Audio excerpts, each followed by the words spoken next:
Africa, the world's greatest wilderness.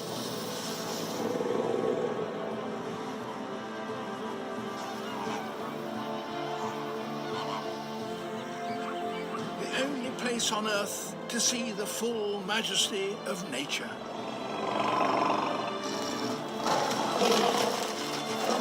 Okay, welcome back, Coloso. Thank you very much. All right, Coloso, for the first question we have today, how do you feel about Africa being considered as a forgotten continent as a native? Well, I think people underestimate Africans in their schools because I think Africa has got a lot of schools that can be used to actually advance the continent. And I think people don't know anything about Africa and they just pretty much just say whatever they think it is, and I think that's not right. So you should do your research before actually saying something about the continent. Facts. The first thought that comes into many people's heads when they hear about Africa is that it is a struggling continent that doesn't have any potential for success. This stereotypical way of thinking is completely wrong. Africa is an untapped moneymaker that all of us globally need to invest in. We all need to get rid of the mindset that Africa is hopeless. Africa's future is very promising, but the continent is still in a period of growth. Today, Africa has 7 out of the 10 fastest growing economies in the world, according to the World Economic Forum. The South African economy grew by 1.3% in 2017, exceeding the National Treasury's expectation of 1%. It's the second largest continent and second most populous continent in the world. It's projected that the global population will be 26% African by 2050 and 40% by 2100. A study released by UNICEF stated that 4 in 10 people on Earth will be African.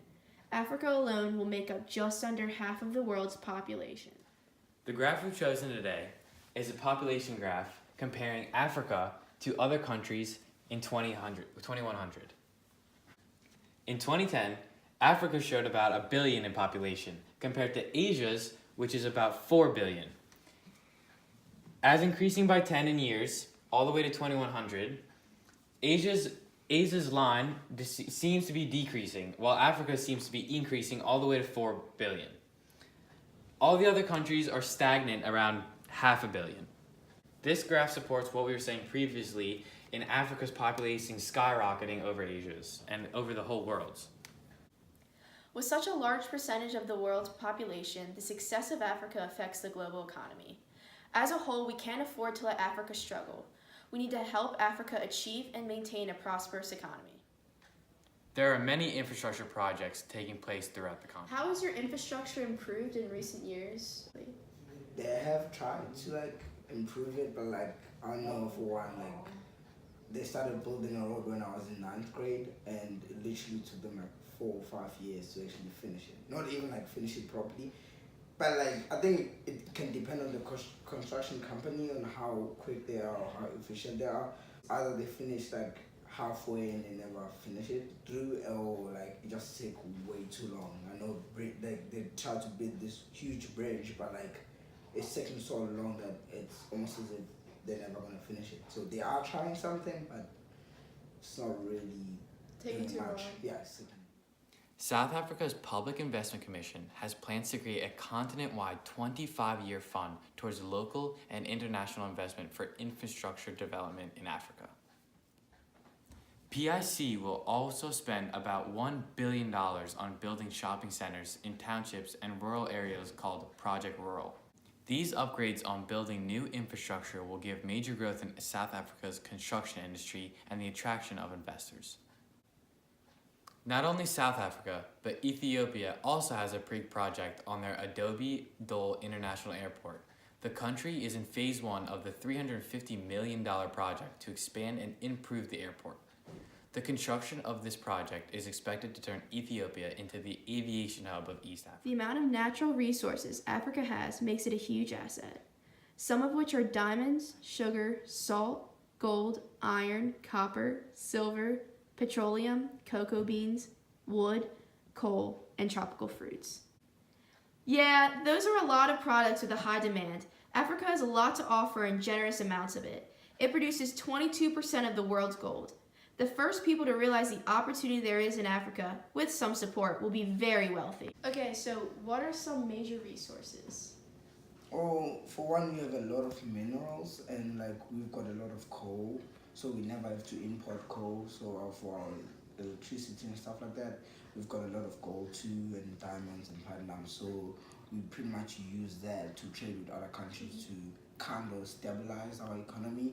And so far, that's pretty much what has been helping us not go down, like our economy, the status doesn't go down. So I think that helps a lot. And so far they say there's a lot of it, so it's not gonna run out anytime soon. But yeah. Education in Africa has made improvements in the past 10 years from 55 to 77%. The increase to student enrollment has led to an increase in the amount of teachers. The countries Ethiopia, Ghana, and Kenya has gotten rid of these school fees, which allows children to receive an education. Education has become a lot more accessible throughout Africa. Girls and boys are now being enrolled in equal numbers in the primary schools. These are great advancements in the right direction for Africa's education system.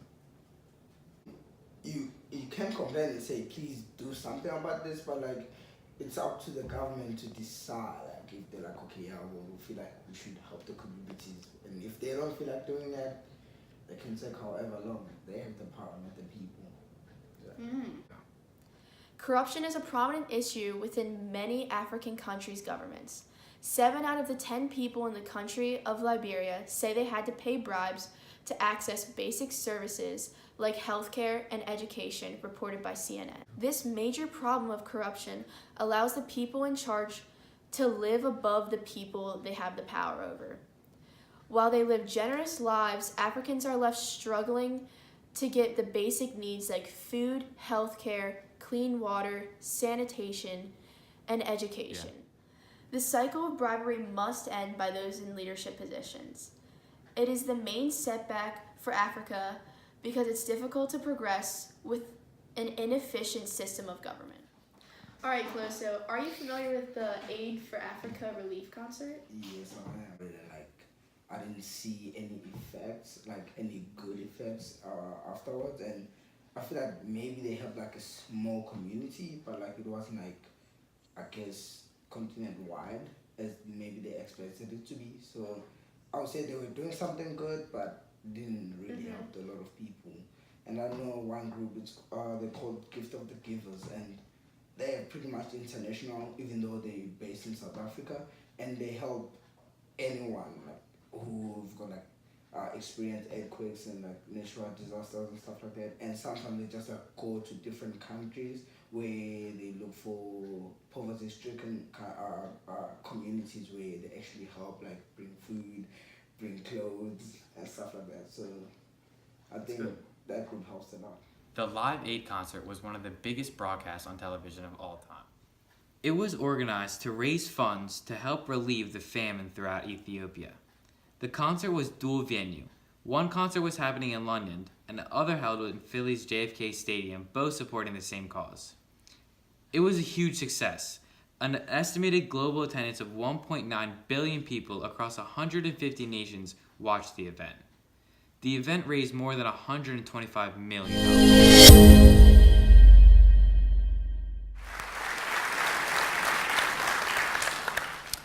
Good evening. Standing before you tonight, I probably don't look very African to most of you. The reality is my family's been in Africa for over 300 years, so it would be a bit difficult for me to claim to be anything else. Unfortunately, it's one of those perceptions that exists, that Africa looks a certain way, Africa sounds a certain way, and feels a certain way. In my job today, I have a day job which is as a headhunter working for an international executive search firm called Odgers Berndtson. And one of the things that we need to do is to convince some of the world's most senior executives, some of the most talented corporate leaders to come to Africa and to run companies there. But as you can imagine, with the perceptions that people have of Africa, it's very often quite a difficult task to accomplish, because the perception of Africa tends to be one that is very negative. It tends to be described by what I call the WWF view of the continent of Africa. That's not the worldwide Fund for Nature, or the World Wildlife Fund as it used to be known, it's wildlife, war, and famine. And to that you can probably add disease, and that's really what people think of when they think of Africa. But since 1989, since the end of the Cold War, the story of Africa really has changed. Yes, there are still many parts of the continent that are still going through quite negative phases. There's a lot of disease, there's a lot of poverty, there's a lot of war and unhappiness. But there's also a tremendous amount of the continent that is going on a very, very different path.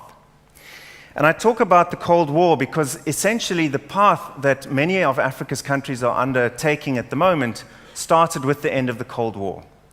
What happened was that the Cold War led Africa to be something of a chessboard for the ideological superpowers of the United States and the USSR. And when the Cold War ended, the guns and money that were propping up the ideological battles and civil wars across Africa dried up. And as a result, the civil wars came to an end in places like Angola, Mozambique, Ethiopia, and so many others. And as the civil wars ended, stability came and democracy started to take root. And when democracy took root, the IMF, the World Bank, and other institutions started looking at giving debt relief to Africa. Of course, that debt relief didn't come without any conditions. One of the conditions was that we needed to put in place sensible economic policies.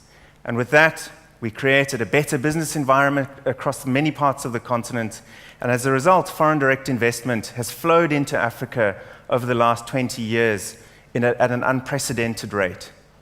So if you look at the total economic output across Africa, the total GDP in billions of US dollars, you can see that particularly in sub-Saharan Africa, those countries south of the Sahara Desert, we've seen a dramatic increase in total economic output across the continent. So as a result, the narrative around Africa is starting to change. What we're starting to see is a move from what you see on your left-hand side of the screen, the cover story of The Economist magazine in 2001, where they described Africa as the hopeless continent, to the cover story on the right-hand side of the screen, which is describing Africa as Africa Rising, the same magazine 10 years later. And somewhere in between, what has started to change that narrative is a realization by organizations like the World Bank that Africa is in a very similar space to what China was 30 years ago and to what India was 20 years ago. So a very different picture that's starting to develop.